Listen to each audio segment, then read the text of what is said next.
One of the most devastating types of scams around are romance scams. Not only can you lose your life savings, but your heart in the process. This week we'll tell you the true story of a British grandmother who lost £120,000 to a bogus beau. This is the True Crime podcast that keeps you safe from scams, hacks and frauds.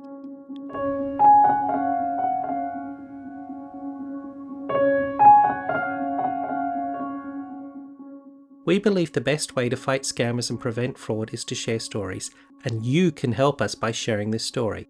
Hit the like button, subscribe, and share this story with your friends to help us protect more people from scams and fraud. Alison Peters of Hampshire, England, was in her 60s. She and her husband David were hitting a hard point in their marriage. It was so bad that David had even moved out and wanted to sell their home, allowing them both to have a fresh start. David had plans to buy a boat and tour the world, while Alison struggled to pick up the pieces of her life after a 42-year marriage. Following a friend's wedding where the bride and groom had met online, she decided to try online dating, stating in her profile that she was looking for friendship, good companionship, and good conversations. She received 7 replies, one of them from a man calling himself Steve Myers, who was about 10 years younger than her. Stephen was supposedly a widower, half English and half Hungarian, and was working in the oil industry. Within the first hour of making contact, she was already pouring her heart out, expressing things bottled up inside as she tried to cope with the failure of her marriage, and Steve was willing to listen. The next day, the texts were replaced with calls, and not long after, the friendship turned into romance, with marriage being discussed at points. Within 5 weeks, the pair was due to meet, but this meetup was cancelled the day before he was supposed to arrive, as he was urgently needed on a project in Malaysia. Steve also needed help topping up his phone. Just £50. What's £50 between friends, she thought, as she topped up his phone. This became a monthly arrangement. The pair quickly planned to meet again. Alison booked him a hotel room and planned to collect him from the airport. But the day before he was due to fly out, Alison's phone rang. It was showing Steve's number, and she was excited. But instead of hearing the voice of her new romance, she was shocked when a different voice told her that Steve had been injured in an explosion at the oil site, and the meet was off again. Once he had recovered, Steve then asked for more money. At first, £12,000 to buy equipment. This caused Alison to begin to have some doubts. But Steve overcame these doubts and told her that she'd get a share of the Malaysian contract, a contract worth $5.2 million. The promise of a reward silenced some of those doubts, but she still felt the need to promise her daughters that she hadn't sent any money. Over the next few weeks, she sent another £23,000. Her savings were now drained. But running out of savings didn't stop Alison, as she took out 2 loans and sent another £20,000. Steve still wasn't satisfied, and Alison told him he'd just have to wait for the house to be sold. When it was sold, Alison didn't have enough for another home, so she moved into a caravan. Alison and her husband began to rebuild the relationship, so Alison decided her relationship with Steve should be on a strictly business footing. After all, she was now an investor in the company. However, Steve revealed that he had prostate cancer and needed money to pay his health bills. But good news! The oil project was now at a close, and she'd hear about getting her share of the profit soon. She quickly sent £70,000. She was then contacted by a company claiming to have $5.2 million owed to her as a result of her oil investment, an impressive profit from her small investment in such a short amount of time.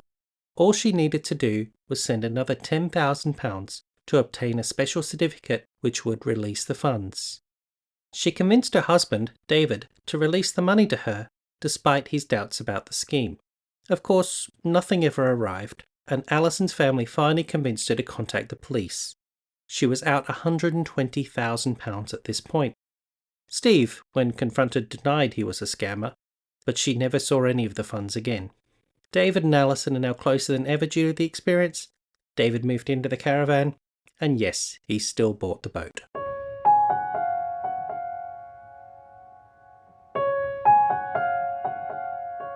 Alison was right for this sort of scam. Emotional turmoil, combined with a lack of awareness about how online romance scams operate, left her vulnerable to scammers.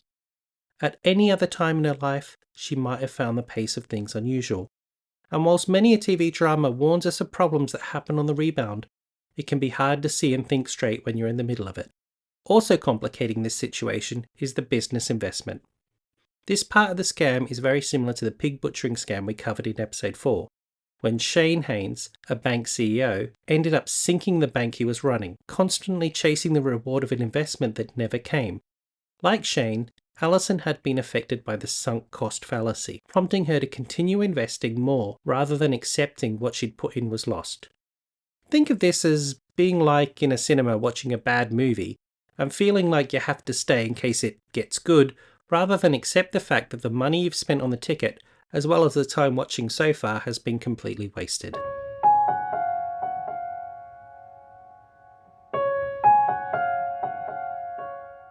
Love can come from the internet. My own marriage did so. Not all online relationships are scams, but until you've met someone in person, be cautious and skeptical. Savvy online daters understand the importance of verifying each other's identity. If you are online dating, before taking any serious steps such as agreeing to meet or sending money, ensure you've had a full video call. This simple step helps ensure that you're really talking to who you think you are. After all, even voices can be faked by AI these days. If you haven't gotten to the point of a video call yet, scammers usually use stolen profile pictures from other people on the internet or take them from stock image archives. Often you can verify they're real or not by taking their picture and conducting a reverse image search on Google. If you find another person or see the image being used on random articles, then you know it's fake. When it comes to requests for money, the most straightforward answer you'll see from help sources is just to say no. But this is not always as emotionally easy as it is suggested. If you're in a deep friendship or what you think might be more than a friendship with someone, and they need help to deal with a serious illness, even the hard-heartedest among us would find it hard to say no. Before sending any amount, make a promise to yourself to discuss it with a family member first, and take their advice.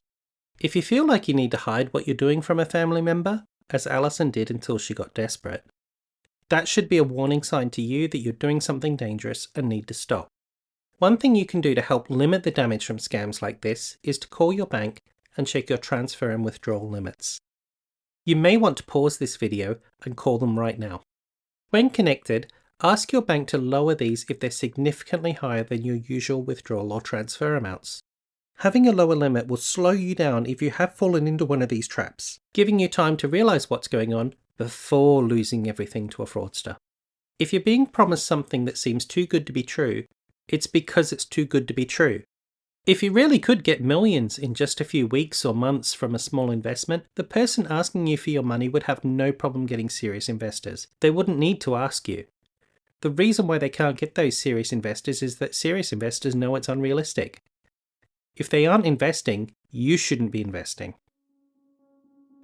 I've been C, and this has been Scams, Hacks and Frauds, where we examine true crime stories to learn from them and protect ourselves from scams, hacks and frauds.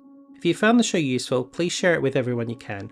The best protection we have against being scammed ourselves is sharing stories, so that when the scammers come to us, we can stop it before it begins.